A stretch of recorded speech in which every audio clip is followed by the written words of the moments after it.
Hello everybody, and welcome to Zimbabwe Daily. My name is Yvonne Muchaka, and welcome to our special water series. This is the third week. We couldn't bring you last week, our session last week, because I was writing exams, so we felt to bring that particular series to you. But today we're coming back with the topic water scarcity.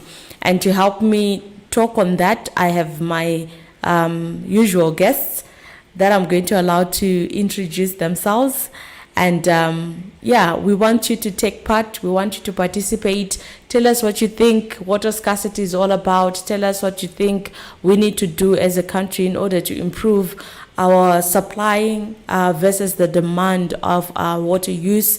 And, let's get engaging and having this conversation together. This is Zimbabwe Daily, and we are bringing you the special water series, Water Scarcity. What can we do? How can we deal with this? Because here at Zim Daily, we believe that once we point out the problems, we must also be able to proffer the solutions. So I'll allow my guests to introduce themselves as we get right into our discussion for this afternoon. I'll start with you, Engineer Mbiza. Thank you so much for joining us. Okay, thank you, Yvonne. Welcome, everyone, and thank you for tuning in to listen and share with us. My name is Engineer Happy Mbiza, and I'm the Executive Director of a local company called Vemex Water Systems. And also I have some experience in local water projects.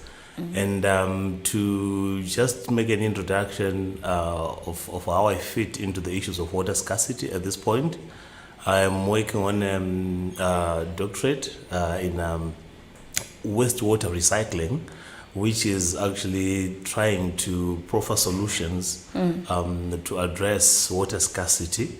And it's focusing on poor, who are the low-income earners. And specifically, I have focused my studies on Southern Africa. And the case study is on Zimbabwe.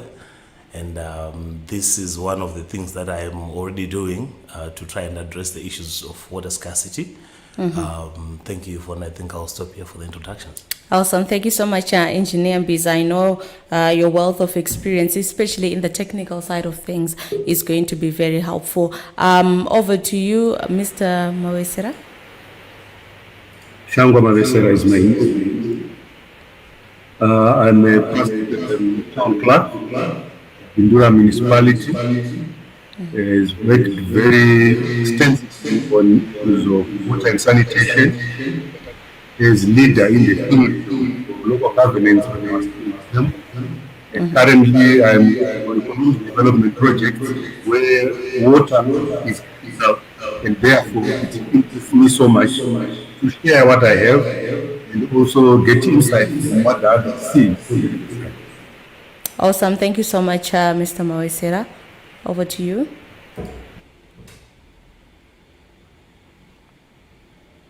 Mr. Akili, we can see you. Kindly introduce yourself to the guests and to the viewers.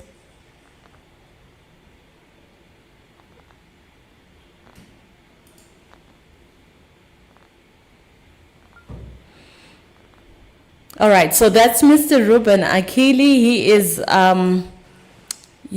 a programs manager at the Combined Harare Residents Trust, Combined Harare Residents Association, CRA, and he's here to give us information, and through his wealth of knowledge in working with residents, we just want to know what the situation is like in terms of our residents, especially in Harare, being the capital city, getting water and sanitation resources. Mr. Akili, can you hear me?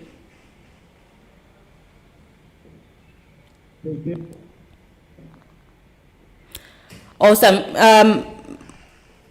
Mr. Akili, because I want you to go first to just give us a brief understanding of how the situation, the water situation is like, especially in Harare, seeing that you represent mostly Harare. What is the situation with regards to water on our residents and companies or industries operating within and around Harare?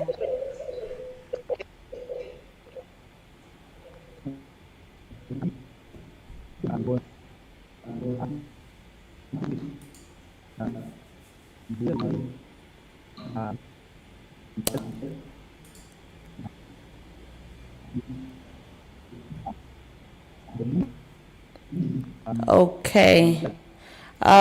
We seem to be having problems. We seem to be having connection problems with Mr. Akili there. Mr. Akili, we actually cannot hear you. We actually cannot hear you. So I'll cross over to Mr. Mawesera. Mr. Mawesera, what is water scarcity? What does that mean? Water scarcity, in brief, is simply the shortage of water as needed by the consumers. When the consumers want water, if it's industry, the industry needs a certain amount of water. And if that is not met and they don't get that amount that they need, that shows that there is water scarcity. If it's for a farmer, if there is not enough water to grow the crops to maturity, that is water scarcity.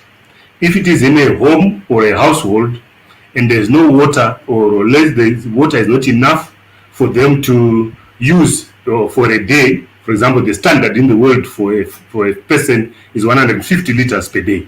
If that water is not there, if it's 20 liters, 30 liters, or zero, that means there is water scarcity. So water scarcity is simply the lack of water or the unavailability of enough water to conduct business or to drive the economy. Right. And okay, I'm getting a little bit of feedback. I just need to mute some of you. All right. So thank you so much, Mr. Mawesera, for giving us just a brief. Indeed, water scarcity simply means shortage of that clean, affordable water, and this is threatening individual and public health in this troubled nation. So we want to look at how this water scarcity has affected ways of life. I'm going to ask the engineer to come through to tell us the technical side of just getting enough water from our reservoirs to the people and the challenges that our nation is facing in doing that seemingly simple process. So our engineer is going to come through to just explain that aspect of things. Now, Mr. Akili, are you able to hear us? No, Mr. Akili is gone. Mr. Akili is gone. So our challenge is that the residents are not here to speak for themselves. And so I'll come directly to you, engineer. What is the problem in terms of the process that gets us water to our homes? Why is it that as a nation we are failing to provide the amounts of water required by the people? Okay, thank you, Yvonne. I would like to say that water scarcity, it manifests itself in mainly in two different forms. We have physical water scarcity, which is related to issues to do with infrastructure. It's also related to issues to do with the water supply system itself. It's also related to issues to do with the demand side of water supply. But also water scarcity can be a management issue. You realize that you might have all the quantity of water that you need, but how you then manage the water becomes a problem altogether. And in the end, you will think that you have water scarcity. And I would like to say that there are a lot of contributory factors that have been affecting Zimbabwe and most of the countries in the sub-Saharan region. There is also an issue to do with water quality itself. If water quality is compromised, that really causes a lot of water scarcity because most of the water is rendered unusable to the residents or to agriculture or to industry because all these users demand different qualities of water Right. per time. And I would like to say, I'll give you an example of Harare. We have enough water in terms of the quantity. We are extracting water from the ground, and we are also extracting water from Lake Chivero. But you realize that scarcity kicks in when we then start saying, we are not able to produce enough water at Moton Jaffrey Waterworks and Prince Edward Waterworks to provide the residents of Zimbabwe. So from that point onwards, we are then saying, is our infrastructure inadequate? Now we are talking about capacity utilization of the water treatment plant itself, Moton Jaffrey.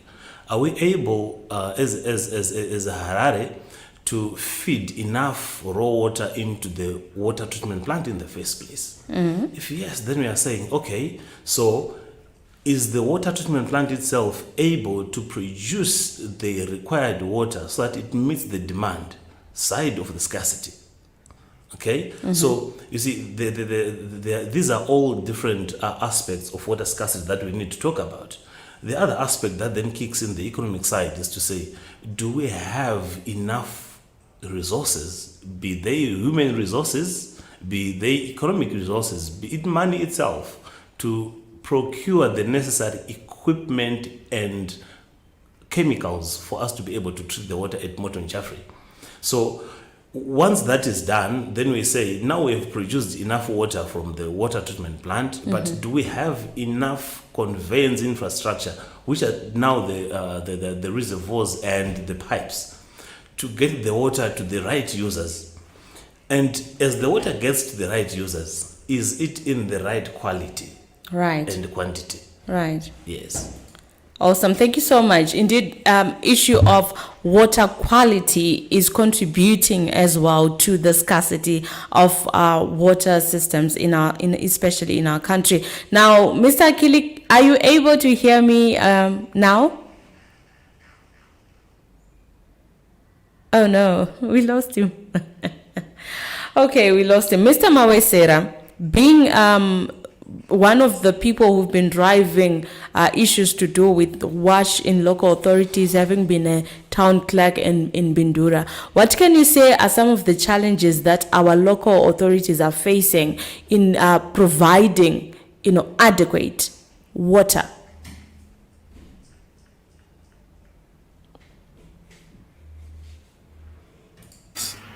Several challenges.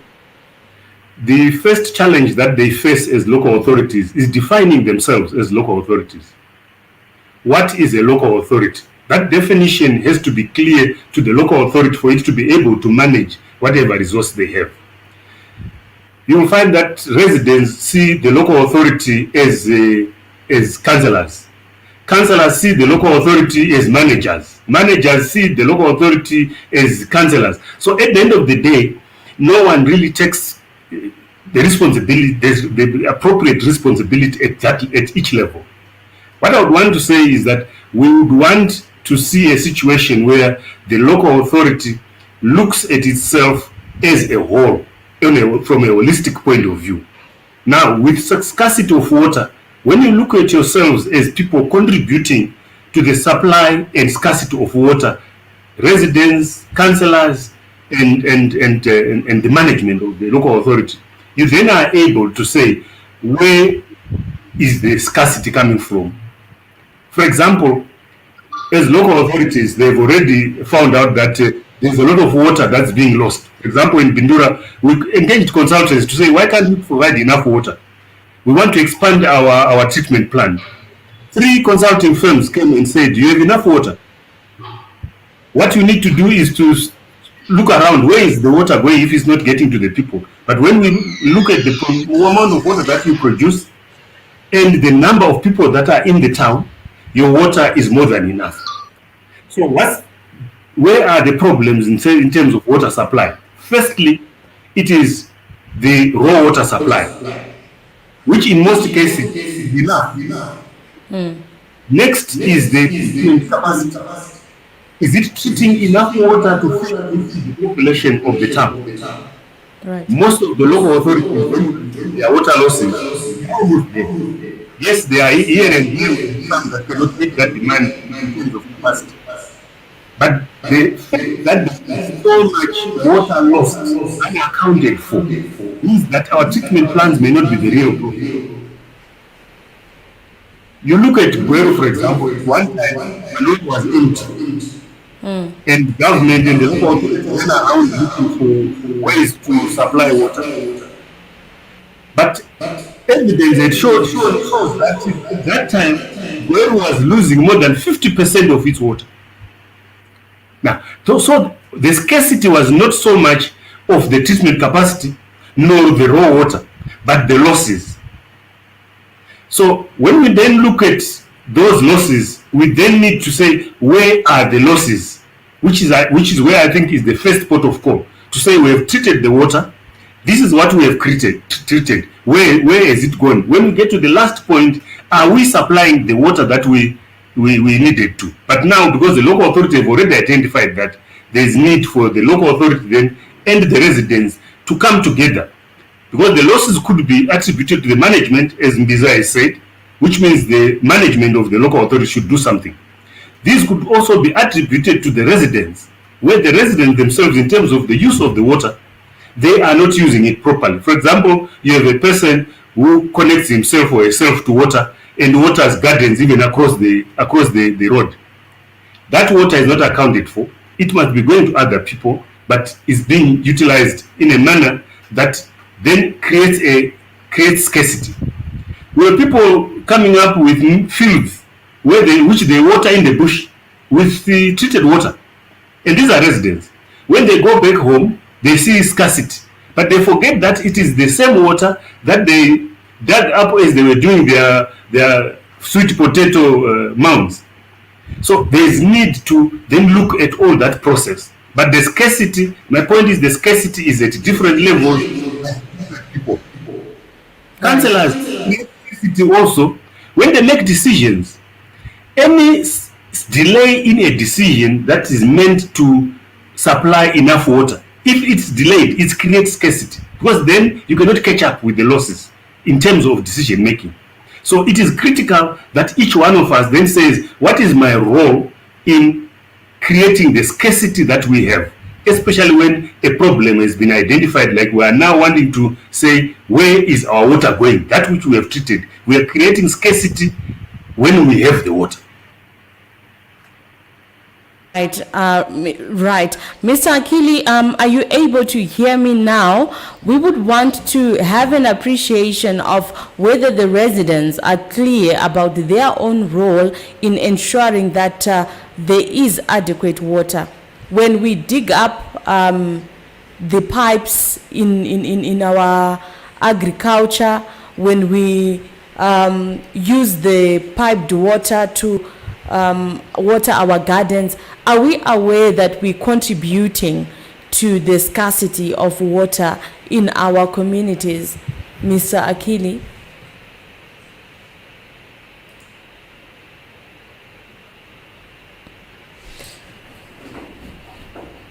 Okay. Wow, network is really a challenge there for Mr. Akili. But all the same, the conversation has to continue. Engineer Mbiza, Yes. we have heard that, like you said earlier on, and like what Mr. Mawesera has added, that we need to make sure that we identify the loopholes. And I understand that you and others have been part of the ongoing water audit.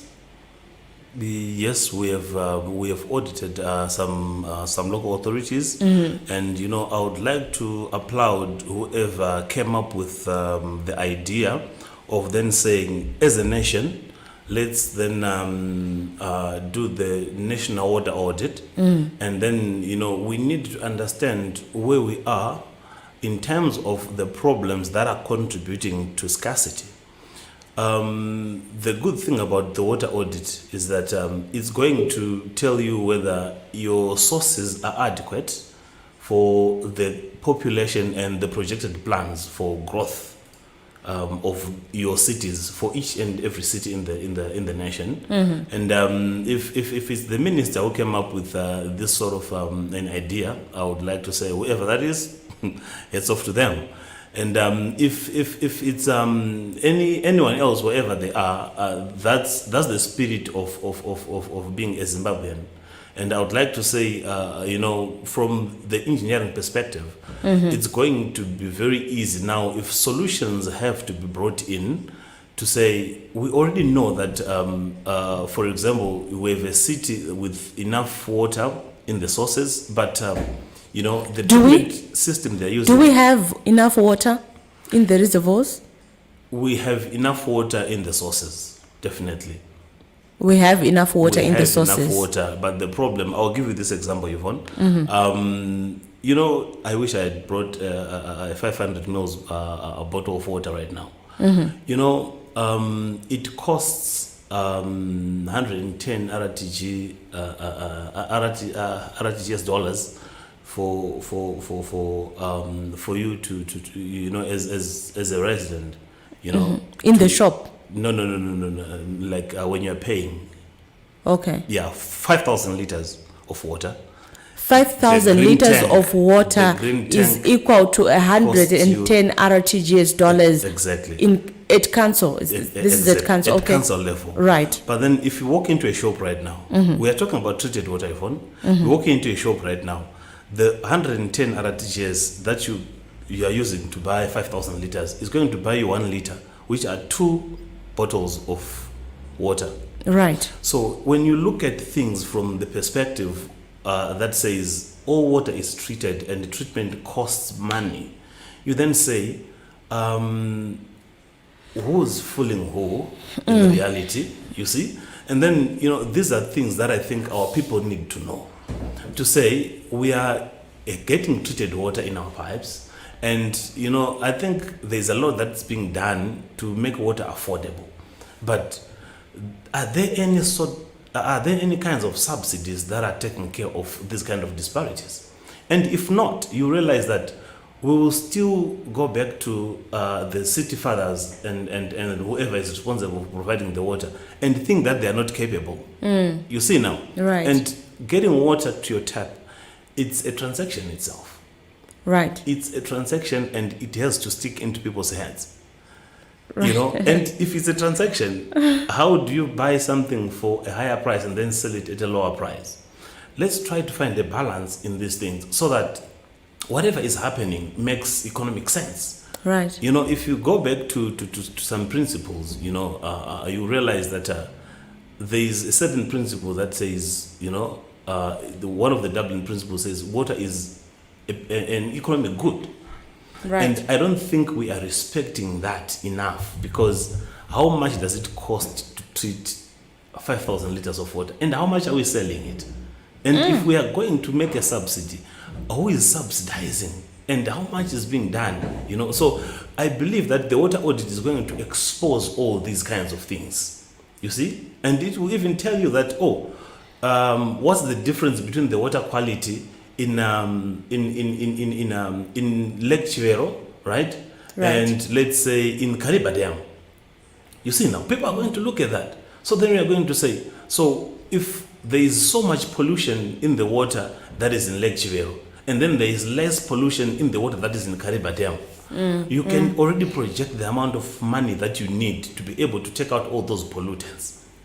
And this will also then help us, Yvonne, to say, as a nation, should we keep on working in water treatment plants that were done by Stuart Scott many years ago? Right. And where is the world now in terms of water treatment infrastructure and technology? There are other countries right now, Yvonne, that are recycling their sewer. So that then addresses scarcity. Right. You see now, because instead of you having to throw away your sewer into the environment, when it's stored, and then others are actually recycling it on site. Right. You produce your wastewater there, and then the same wastewater, in the next 30 minutes, you're drinking it from a tap. Right. That's technology. There is a study that was done by, is it Professor Innocent Napi that I was just reading, and they speak about that element that we've got enough wastewater to Yes. recycle in order to address the whole issue Yes, of. I mean, it doesn't make sense. Yes, But there are other nations that have successfully done that, like you are saying. I have personally, taken water in a glass, right? Water that's coming from sewer, and I drank it. It was the same water, it's the same water that you guys here have as bottled water. Right. But then you see, if you remember when I introduced myself, I said I am looking into a PhD study right now, and I'm working on recycling wastewater. Right. And I said I'm not going to do this study out of Zimbabwe because I'm trying to make sure that the local people accept what we are producing locally. The local engineers I themselves. mean, if the we could capacity. import water, we would actually be importing it. Oh yes. Oh yes. Just like we do beans, man. Oh yes, definitely. So Now, we are coming to you live from our Zimbabwe Daily Studios, and we have here Engineer Mbiza and Mr. Mawesera. These are people who have a passion in water, and we said as we're doing this water series, we want to learn some of the things that we probably would not know ordinarily unless somebody tells us. So here we are addressing the aspect of water scarcity. We have been told that we need to transform the way we are doing our water business in terms of the kind of infrastructure that we use, the kind of work that we need to be working on. Indeed, as has been said, we have enough water in our water sources in Zimbabwe. So what is the problem that we have in transferring the water from the sources right into our taps? We have become a huge rural urban setting where we have boreholes in urban areas. We are seeing situations where those in remote rural communities, they don't even have the boreholes. So how can we revolutionize the way we see water? How can we revolutionize the way we plan around water? How can we revolutionize the way we think about water? He's talking about a 5,000 liter tank being charged 110 RTGS dollars, whereas 50 mils of bottled water costs 50 cents or 50 RTGS. How do we reconcile the two? Mr. Mawesera, you are the urban planner, you are the town planners, you are the people who are sitting right at the planning stages in terms of city planning and development. What does that say about the planning that we do in cities when it comes to water? When a 5,000 liter tank of water costs you, the cities, 110 RTGS dollars, and yet we walk into into Spa, into Bon Marché, and buy the 50 mils of water for 50 RTGS. Thank you very much, Yvonne. That's a very important point in terms of water scarcity, water supply and scarcity, the economic side of water. You will find that local authorities are battling to supply the water in terms of cost. And the reason that has now come up is that it is because we are treating, say, 100 megaliters of water and are able only to sell 50 megaliters of water. But that cost of 100 has to be paid for. And therefore the 50 liters have to be loaded so that they pay the 100. And when we go then for the budget to say this is what the water costs, it becomes unaffordable for the people. And they scream. They say, but this water is unaffordable. We can't afford it. So the dilemma then comes, there is very high, we have produced the water at very high cost because it's now 50 at the cost of 100. And the people can't afford. So that has to be managed. So what we need to do then is to say the residents must then appreciate that issue. To say we are actually being asked to pay much more and therefore the water becomes scarce because it's unaffordable. But where is the problem? So both the residents and the people they have elected to represent them I would want residents to ensure and accept that councillors are their representatives who are part of them. So when they see them, they should not see them as an institution away from them. They send them in the master account. And councillors must see managers as the managers they have employed. And if they sit together and each one says, where is our problem in terms of this water scarcity? Why is water costing this much? Why can't we collect enough money to treat the water that we have? And I'm happy that the local authorities for the past 3-4 years have been grappling with that. And then by last year, they came up with the problem to say, no, the problem is that we are losing so much water that we have already treated. And therefore, it creates scarcity in terms of cost to the end consumer, because we will just divide the water that we have built into the water that we have produced, then we get the money that we have spent, and we get the money. And they then came up to say, okay, we want to look at where we are losing this water so that the residents can pay the water at cost. And you find that that water becomes available in terms of cost. It now becomes affordable, and that increases or reduces scarcity of that water. So local authorities, in my view, must be thinking seriously in terms of innovating, in terms of assessing their problems. National government has done its part, and national government says if there is not enough raw water for you, we will provide the raw water, we will build the dams. But now local authorities have not proved that there is no water in the sources. The water is there, because what has been proven now is that the water that they draw from the water sources is getting lost somewhere. It's not getting to the residents, it's not getting to the consumer. So my challenge is that local authorities need to sit together. There should not be any antagonism, which is what we see today. We are not solving this problem of scarcity because of the antagonism. The residents think that the councillors and the managers are not up to scratch. They are corrupt. They are doing all this. Councillors think there's no water because of managers. Managers think it's because of councillors. And yet when you sit together, you find that this is collective, and we should be able to address that. This economic reason for scarcity is a real one, and this creates a lot of problems. But I think the issue rests with the local authority itself to say, yes, we have this water, this is our issue. Residents contribute towards this, the treatment and the purchase of that water. Councillors make decisions that facilitate the provision of that water, and managers act on those decisions to ensure that there is efficiency and effectiveness in the provision of water. If the three parties work together and work well, we will find that by 2023 or end of 2022, if they manage to do their water audit, we should be able to supply water at least to about 80%, because the figures that we see in terms of non-revenue water, for some cities there's an oversupply of water already if they manage the losses, all of them. And I'm emphasizing that residents are not coming on board, and therefore they seem to blame the councillors whom they've sent in the management. Councillors the same, management the same. Let's work together, think outside the box, innovate. And I also want to challenge them to say, there is cry about devolution. Every day you hear it. But the law is very clear.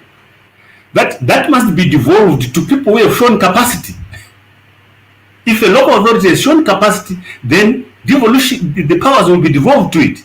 So we can't cry as local authorities to say we want powers devolved. When we pump water from a dam, treat it, lose 50%, and there is scarcity in the city. Is that capacity? So I want to challenge local authorities to really work and so that what they cry for can come to them, and then we actually deal with the issues of scarcity. This creates employment. If we deal with the issue of scarcity, we create employment in the sense that industry now can function. When industry functions, there is employment, and we are creating money that will feed into the water system, because people are now able to pay. We also have a clean environment. Why we have a dirty environment is because there's no enough water.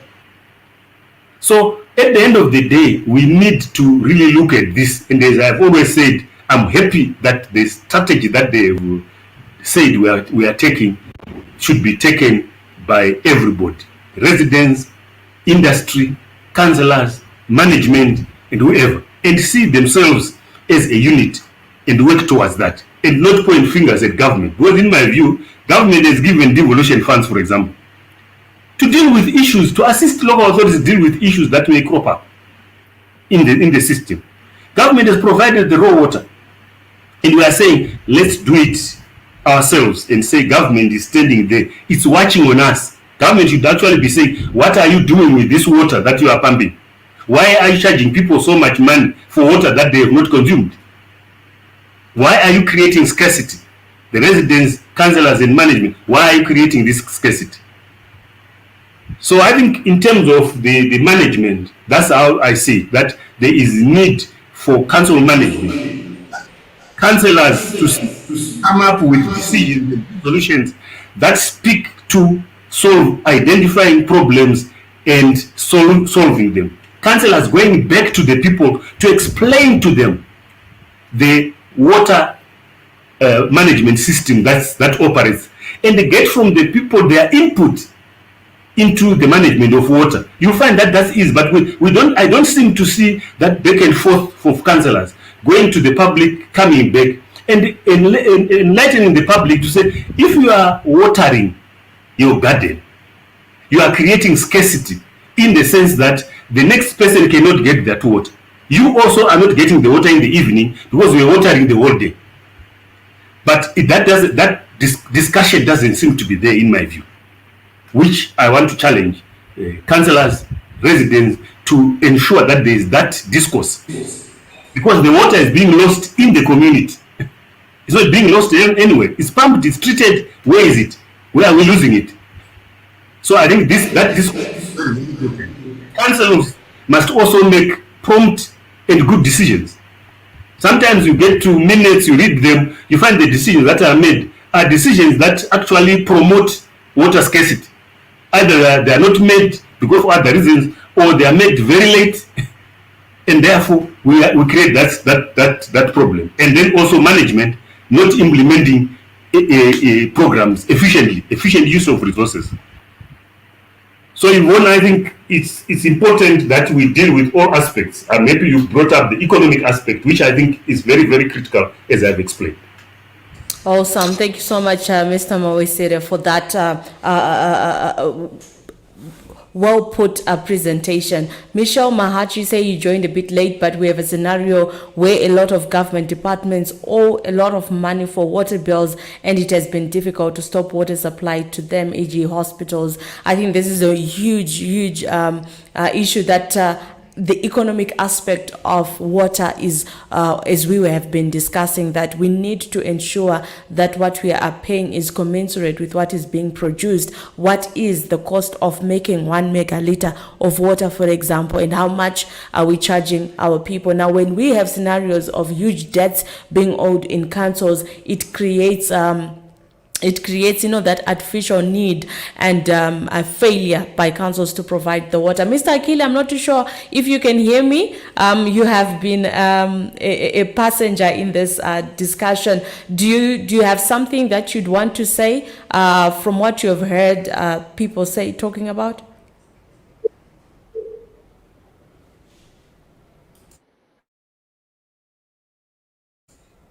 Okay, I think Mr. it's Akili, not stable, but can you hear me? Okay, yes, I can hear you now. Can you hear me? Yes, we can hear you. Hello? Hello, Can we you hear can me? hear you. Yes. Yeah. So the issue, I think it means, okay. Mr. Mawesere, I think, was saying that we don't need to point fingers at each other, especially when we want to address this water issue.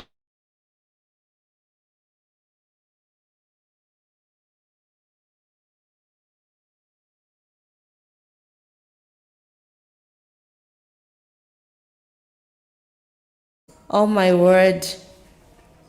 Oh my word. We really wanted to hear the voice of the residents. I don't know what Mr. Akili was going to say, but he is saying that we cannot stop pointing the fingers if we are to get to the root of this. I hope that you'll be able to come back on so that you can drive that point home.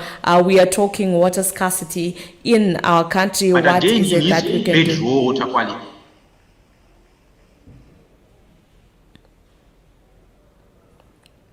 Okay, so the network is really bad on Mr. Akele's end.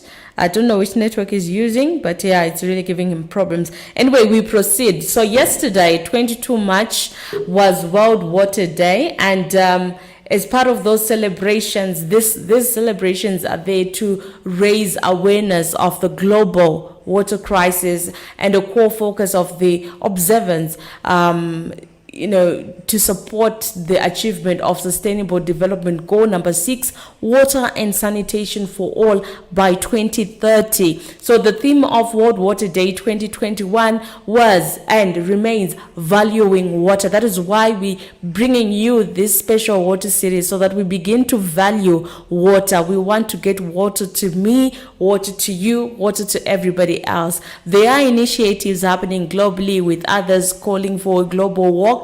The clean challenges, where in the month of January people were supposed to do 30 sit-ups each day. In the month of February, the challenge was for people to write a poem about water, and in this month of March it was supposed to be, and we're supposed to walk or run or bike ride or whatever else that you can do that involves movement, about 4 miles or 8 kilometers for water. And in April, as we're moving into April, this is the month where you save water with quick showers. So in the month of April, I know this doesn't really work amongst many Zimbabweans. My son the other day was just asking me, why is it that our shower doesn't have water? So these are the challenges that we are facing. So Mr. Akili is saying that what has the government done to improve raw water quality, which it sells to the local authority? Because we understand that government is the one that is responsible for all these sources via Zinwa. Mr. Akili, do you think you can say your points?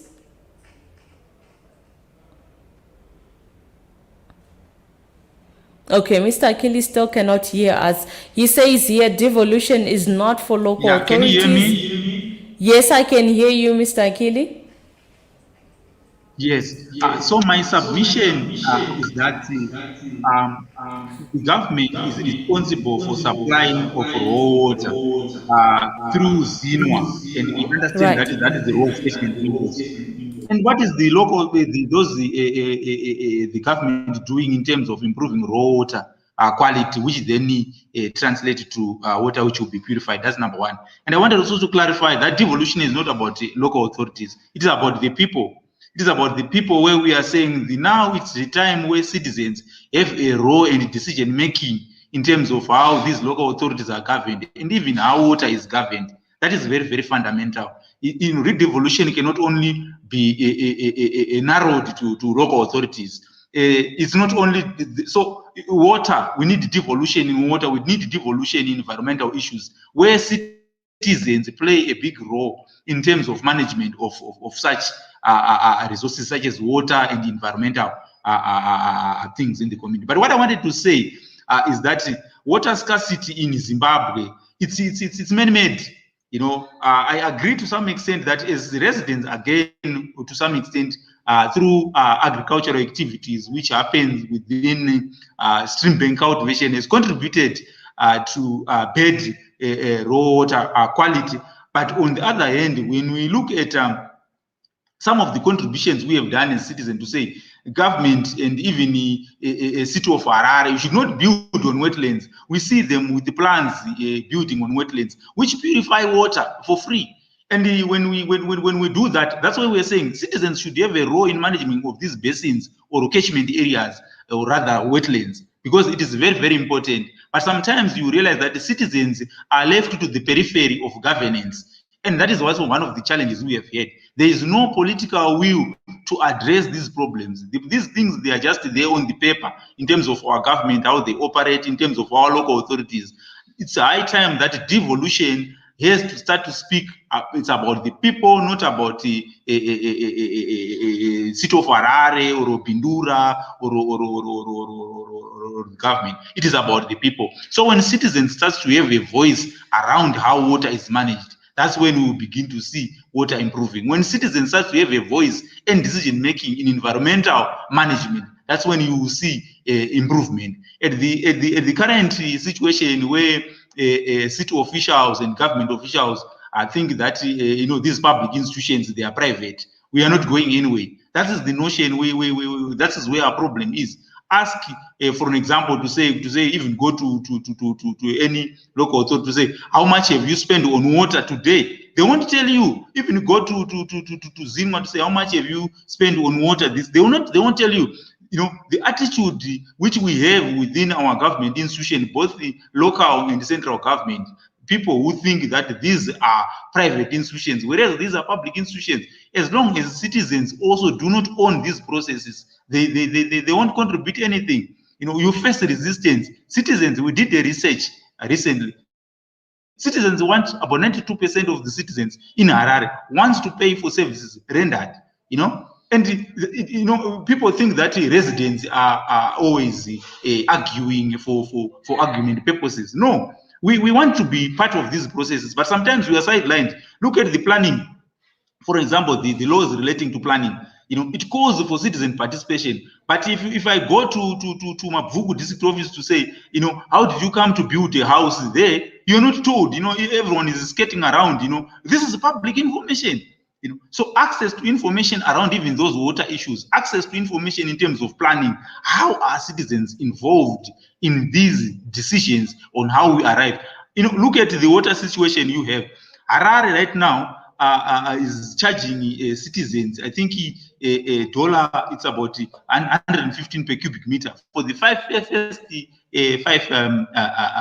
cubic meters. And when you look at the tariff structure, it is a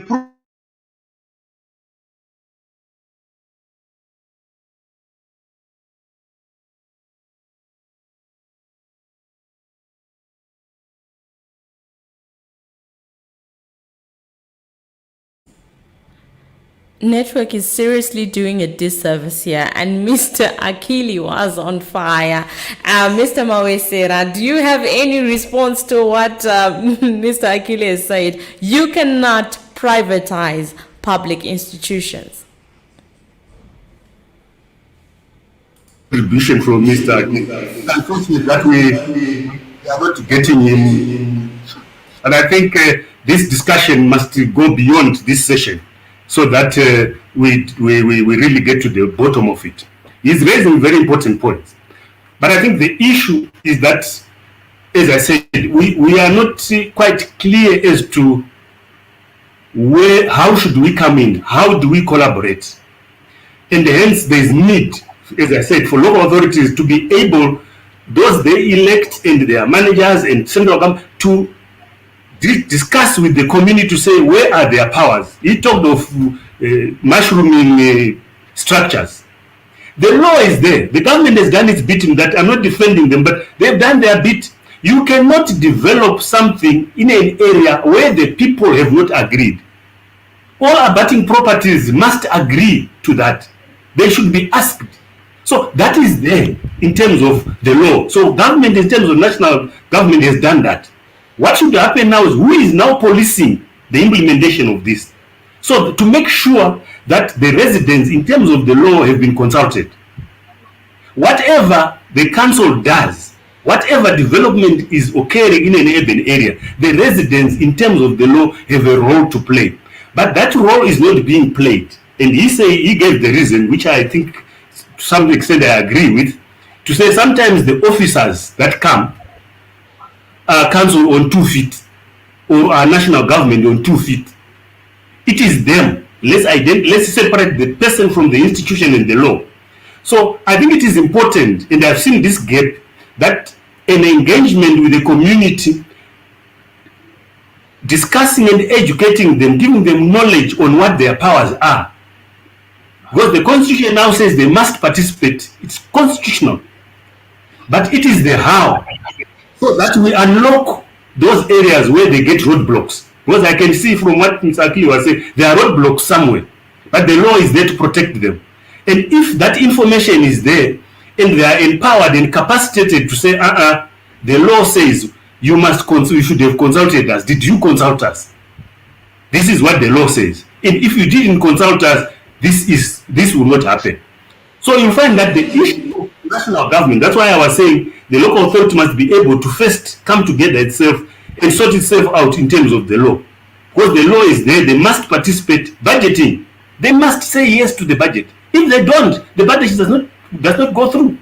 And that's what the national government is saying, to force those officials and councillors in council to consult the residents. So residents have got a lot of power that they have.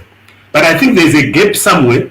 And Yvonne, I'm seeing here there's something for me to do as a retiree, to go into capacity building, community capacity building, so that we sit together with residents association to say, this is your power, exercise it. This is your power, exercise it. Because that power is already there. But sometimes they are told to blame national government, they are told to blame managers, they are told to blame councillors, depending on who is talking to them. But I want to say that going through the law myself, I found that the people of Zimbabwe have been so much empowered by the legislature that if they exercise it, we will get all that they will get all that they need. And that, I think, we can leave it for another day, and it could create work for me as a consultant to go into that and say, if they was building in the wetlands next to you, was the process followed? If it wasn't, that's where corruption comes in, because that was not followed. If there is somebody who has turned a house into an industry, from residential to commercial or to industrial, were you consulted? All that is in the law. So somewhere there is a lack of knowledge, which I think it is critical. And even the Bible says, my people perish because of lack of knowledge. And I think that's what we need. There is a lot of people management in Zimbabwe in terms of the law, and if we exercise it, no one will take advantage of us. Much, Mr. Mawesera. Michelle Mahachi does not seem to agree with you. He says the position presented by Mr. Mawesera is not accurate. We cannot wait for a water audit to augment water supply facility. What if the audit says we are way behind? After all, the Kunji Dam was mooted long time ago, but it's still on paper today. If the audit says there is a deficit, will the government come up with the dam tomorrow?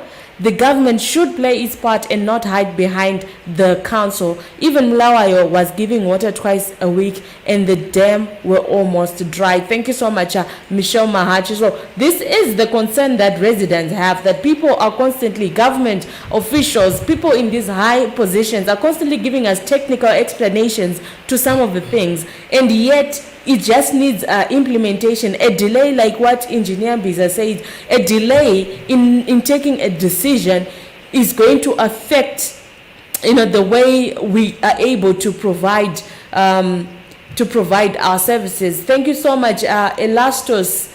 Baba Benjamin Ngajga, you say Tisawande Nechugunwe. This government is totally failing this country. The only solution is citizens' convergence for change. Okay, thank you so much. You feel that the citizens need to come together I think that is the conversation that we've been having, the issue of participation by our residents in issues to do with national governance, and especially when it comes to water, we all have responsibilities. Thank you so much, Elastos, for coming through. I know your points can be quite controversial and political, as our conversations in Zimbabwe always tend to go political, but all the same, thank you so much for coming through. Mr. Akili, do you have any last words that you'd want to share with us? I think we need to do this program where we are all physically present so that we can actually hear some of these concerns that, because you're really raising critical points.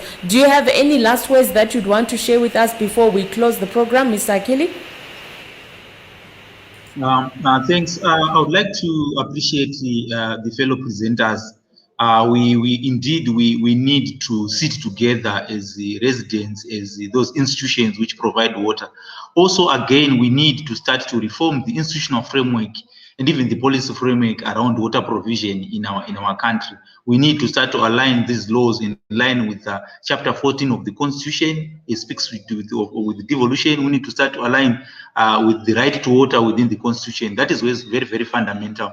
But also going forward, also I think it is as residents also we need to start to play our role as residents. You know, rights have got responsibilities, so we have also some responsibilities which we need to do. We have a responsibility to pay for water which we would have used. That is very, very important, so that at the end of the day our cities can continue to purify this water and also even report the water-based etc. But what is very, very important is that as a nation we need to take water issues more seriously. The budget of the country should be reflective to understand that we have got a water crisis.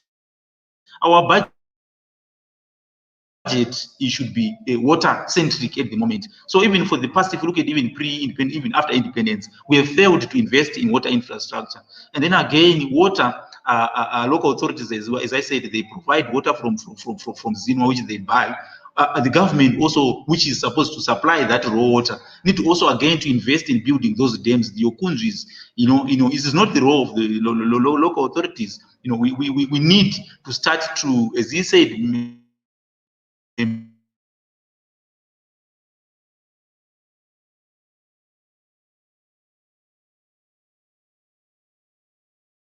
okay, so we've lost him. To call a spade when someone is wrong. He is wrong with the data of governance. Need to also, if we are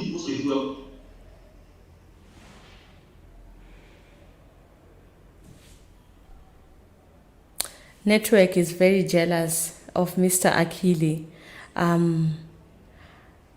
Yeah. Mr. Mawesera, your parting shot, sir. Your parting shot. Thank you very much. I was quite excited by what Mahachi said. I think what's important for us is to, as we analyze a problem, to first start with yourself. To say, how do I contribute to this problem, and how can I contribute to the solution? That's a human life principle. Before you go to the next. This is why I think as local authorities, they sat and said, where are we getting it wrong ourselves before we go anywhere else? And they discovered something very critical. Harare, for example, was losing then, from the statistics that I saw, over 60% of the treated water. Definitely there's no way the people of Harare will sit and say, government build another dam, so that we can lose another 60%. I think the first point of call is to say, we are not being efficient as Harare.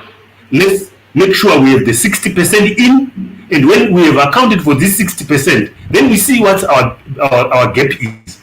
This is the main reason why I have supported the issue of the water audit, because there are losses, and we can't ask for more to lose.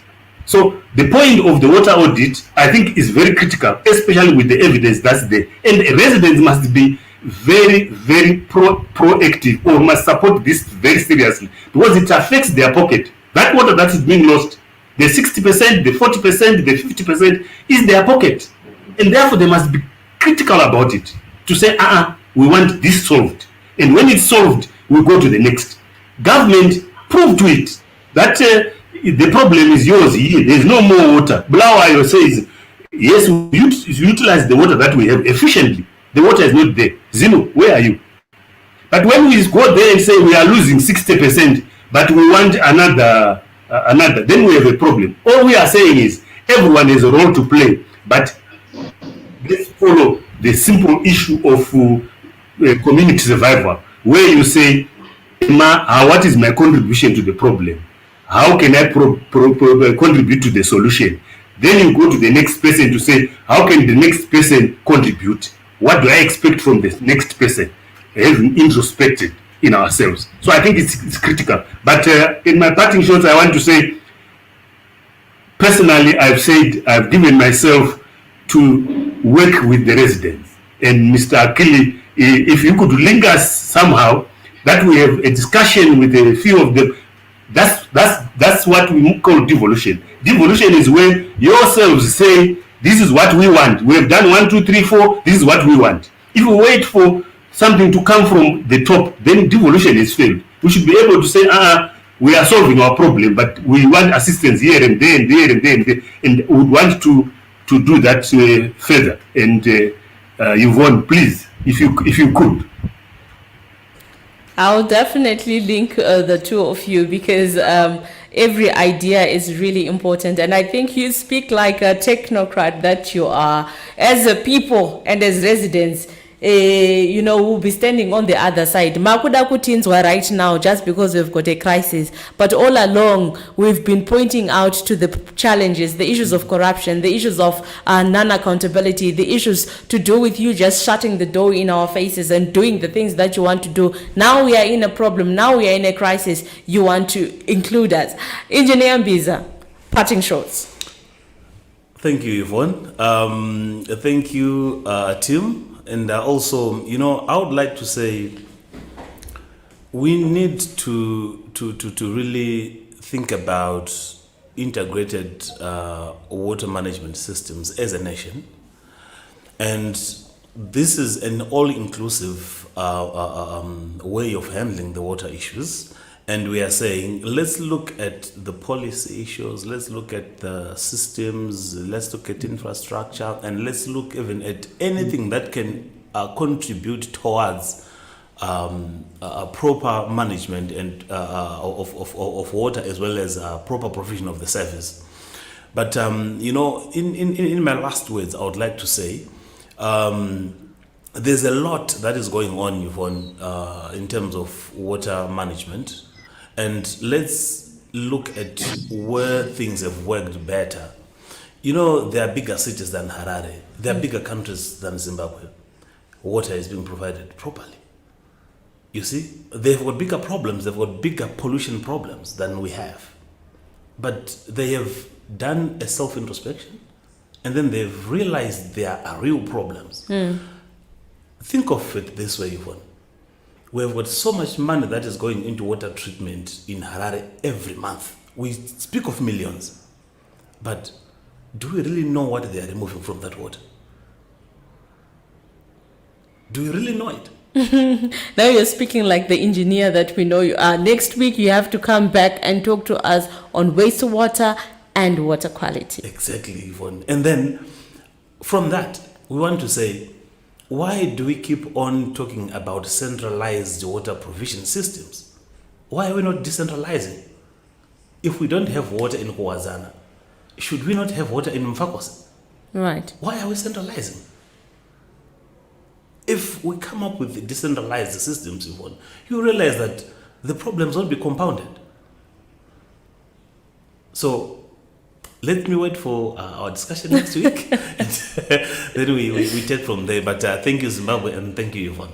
Right. Thank you so much. Thank you so much, Engineer Mbiza. You raised really key and fundamental issues. What we need is an integrated management system that will help us to deal with our water challenges. Thank you so much to our guests for joining me in studio. May the good Lord bless you. I would want to have you again next time. And I'm hoping that maybe if we talk to a couple of guys, we may want to have a water series every month so that we begin to raise the voice that we need to, so that water becomes a state of emergency as it is, just like they've declared our roads and our road network as a trouble. I think water is equally a problem in our country. Thank you so much, Mr. Akili, Mr. Mawesera. Thank you so much, Engineer Mbiza. May the good Lord bless you. Awesome. Thank you so much, Michelle Mahachi. We have people in Rua ETC who were born without water in the home. Nothing was pumped there from day one. The issue of water requires more investment, simple audit notwithstanding. Indeed, we agree with, I think generally as a nation, we're in agreement that there is a problem in our water system. Maybe the question is, how are we going to deal with this problem? How do we resolve it? Others have got solutions. Mr. Elastos, Baba Benjamin Ngajga, you raise a political issue. Kwanzi ngati dzokere kwatakabva. Thank you so much, Elastos. We appreciate your contributions. Thank you so much, Chelsea. Thank you, all of you, for joining us on Zimbabwe Daily as we bring you the third episode of our water series. We were talking at water scarcity. What is the way forward? What should we do? And our experts in the studio were telling us some of the ways that we need to deal with it. It is not just social, but it's also political. Not just political, it's also economic. Not just economic, it's also technological. So we need to have a holistic look at the water situation in order for us to get to a lasting solution. Thank you so much for joining us on Zimbabwe Daily. Do like, follow, and share our platforms on all the other platforms that you're on so that we get more people involved. Let's get the conversations that matter to the people that care about our nation. Have a wonderful rest of day, and may the good Lord bless all of you. Thank you so much.